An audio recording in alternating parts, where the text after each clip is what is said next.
आजकल आप लोग मिलेट्स का नाम हर जगह सुन रहे होंगे। G20 में भी आपको प्रधानमंत्री मोदी द्वारा बहुत बार मिलेट्स का नाम सुना गया है। आखिर ये मिलेट्स होता क्या है? क्या सच में आप इसके बारे में सब कुछ जानते हैं? और मिलेट्स में क्या क्या अनाज आते हैं, इन सब के बारे में आप सच में जानते हैं? तो नमस्कार दोस्तों, मैं dietitian Anupama Singh kitchen Anupama fitness freaky में आपका स्वागत करती हूँ। और आज मैं आपको मिलेट्स के बारे में सारी जानकारी दूंगी कि मिलेट्स होता क्या है, इसमें क्या क्या पोषक तत्व होते हैं और इसके यूजेस आप कैसे कर सकते हैं। तो वीडियो को एंड तक देखिएगा, वीडियो बहुत इंटरेस्टिंग होने वाली है। और अगर आप मेरे चैनल पे नए हैं तो प्लीज दोस्तों मेरे चैनल को लाइक एंड सब्सक्राइब करना बिल्कुल मत भूलिएगा। भारत के प्रस्ताव पर 72 देशों के समर्थन के बाद यूनाइटेड संयुक्त राष्ट्र संघ ने साल 2023 को अंतर्राष्ट्रीय पोषक अनाज वर्ष घोषित किया है। भारत में भी इसे लेके कई तरह की तैयारियां चल रही हैं। सरकार, किसान और इन सब को उगाने के लिए प्रेरित किया जा रहा है। और मिलेट्स जो है उसको किसानों को आग्रह किया जा रहा है कि वो मिलेट्स का उत्पादन बढ़ाएं, क्योंकि मिलेट्स जो एक ऐसी चीज है जिसका उत्पादन करना बहुत ही आसान है और ये पोषक तत्वों से भरपूर होता है। पुराने ज़माने में और इसे मोटे अनाज और छोटे अनाज के रूप में कहा जाता था। और जब देश में सूखा या अकाल पड़ जाता था तो ये अनाज किए जाते थे। और मिलेट्स में कुछ जो अनाजें हैं वो जानवरों के भोजन में यूज किए जाते हैं। और धीरे धीरे जब गेहूं और चावल लोगों ने ज़्यादा उसे खाना शुरू किया तो मिलेट्स का वो खाना कम कर दिया। लेकिन मिलेट्स में इतने पोषक तत्व होते हैं कि उसका अगर हम से मतलब उसको रिप्लेस नहीं भी करना चाहें तो हम उसे डाइट में कुछ मात्रा में शामिल अगर कर लेंगे तो अच्छा रहेगा। अगर हम इसे जैसे कि हफ्ते में हम 7 दिन हैं तो उसमें चावल अगर 4 दिन खा रहे हैं और चपाती 4 दिन खा रहे हैं, गेहूं और चावल खा रहे हैं, तो आप पहले 2 दिन जो है मिलेट्स का यूज करिए, क्योंकि इसमें बहुत तरीके के अमीनो एसिड्स होते हैं जो वेजिटेरियन लोगों को नहीं मिल पाते। इन जनरली वेजिटेरियन लोग बहुत कंसर्न होते हैं कि उन्हें प्रोटीन के सोर्सेस नहीं मिल पा रहे हैं, उन्हें ऐसे जो एसेंशियल अमीनो एसिड है वो भी नहीं मिल पा रहे हैं। तो आप अगर अपनी डाइट में मिलेट्स को शामिल करेंगे तो आपको ये जो एसेंशियल अमीनो एसिड हैं और बाकी सारी जो प्रोटीन, कैल्शियम, फास्फोरस, बहुत सारे ऐसे न्यूट्रिएंट हैं जो आपको मिल जाते हैं। इसके अलावा मिलेट्स में calcium, iron, phosphorus, magnesium, potassium, fibre, vitamin B6, vitamin 3 और बहुत सारे जो न्यूट्रिएंट हैं वो उपलब्ध होते हैं। वेजिटेरियन लोग तो के लिए कह लीजिए ये सुपर फूड है। और जो नॉन वेजिटेरियन है अगर ये भी इसको अपनी डाइट में शामिल करे तो ये बहुत ही हेल्दी होता है।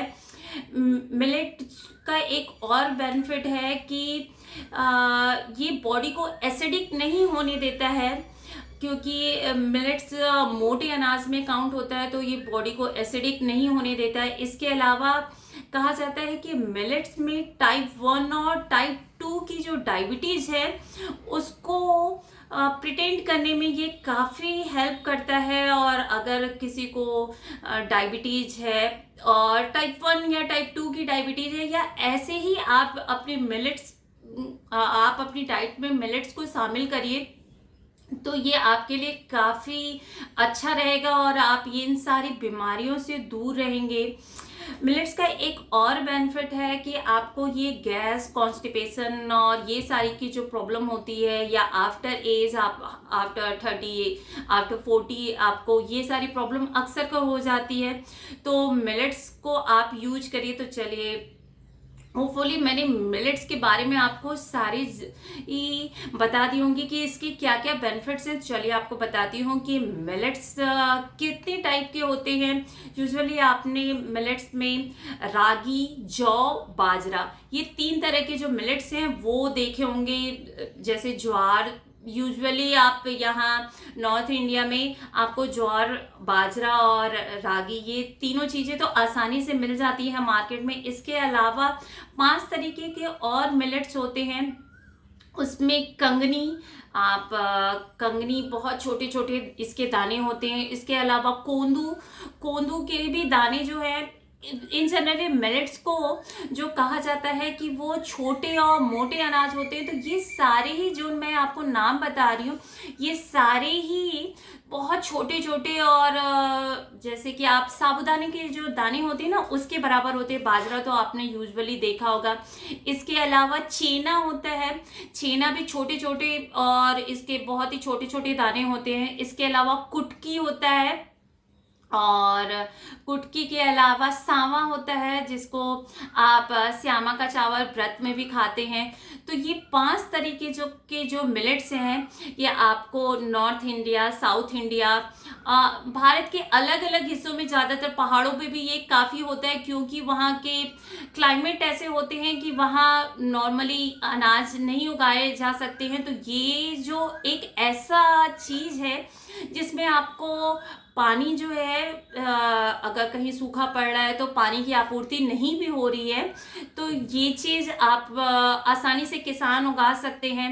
और हो सकता है कि आप किसी सुपरमार्केट में जाएं तो ये आपको बहुत कॉस्टली प्राइस में मिले, लेकिन अगर आप इसे अपनी लोकल टू वोकल कहा जाए, तो अगर अपने आसपास आप देखेंगे तो आपको ये बहुत ही आसानी से मिल जाएगा।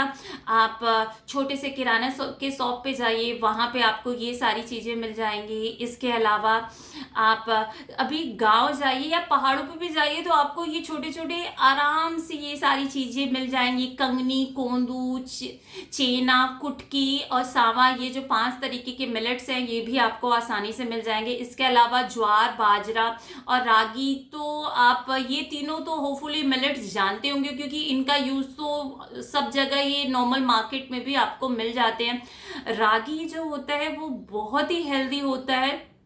रागी बेबी फूड की तरह भी यूज किया जाता है, और ये थोड़ा सा लाल, इसका जो आटा होता है वो थोड़ा रेड कलर का वैसा होता है। तो आप इसकी चपाती भी बना सकते हैं, या बच्चों को सेरेलैक की तरह बना के दे सकते हैं। और ज्वार की भी जो चपाती होती है वो भी काफ़ी हेल्दी होती है। थोड़ा सा ये हो सकता है कि आप जैसे नॉर्मल चपाती, गेहूं के आटे की चपाती बनाते हैं, तो उसको बेलने में थोड़ी दिक्कत होती है, लेकिन जब आप ज्वार की चपाती जो बनाते हैं, उसमें आप थोड़ा सा गेहूं का आटा अगर मिला देंगे, तो आपकी चपाती बहुत ही आसानी से और अच्छे तरीके से बन जाएगी। नहीं तो आप छोटे छोटे इसको थोड़े से मोटे साइज के ही बना लीजिए तो भी। और इसका आटा काफ़ी अच्छे से अगर आप गूंथेंगे तो आपको इसकी चपाती, और एक बार यूज टू होने की देरी है, फिर तो आपको ये खाना बहुत ही अच्छा लगना है। फिर आप अपनी डाइट में 2 दिन की जगह आप 24 घंटे में एक बार ये मिलेट्स अपनी डाइट में जरूर शामिल करेंगे। रिसेंटली G20 जो सम्मेलन हुआ था, उसमें भी आपने सुना होगा कि ये जो विदेशी मेहमान आए थे, उन सबको ये प्रधानमंत्री मोदी जी ने खुद श्योर किया था कि उन्हें ये सारी चीज़ें आसानी से उनकी डाइट में शामिल करवाई जाएं, और उनके डाइट में ये सारी चीज़ें ज़रूर परोसी जाएं। तो मिलेट्स इतनी सुपर फूड है और हमारे पुराने ज़माने से यूज किया जा रहा है, तो क्यों ना आप इसे अपनी डाइट में शामिल करें और हेल्दी बने, क्योंकि इसके बेनिफिट तो आपको मैंने बहुत ज़्यादा बता ही दिया। होपफुली गाइस आपके लिए वीडियो और ये जो इन्फॉर्मेशन है बहुत इंटरेस्टिंग होगा।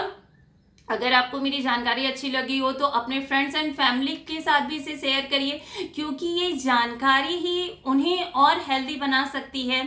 तो फिर आपसे मिलती हूँ, तब तक स्वस्थ रहिए, प्रसन्न रहिए। नमस्कार।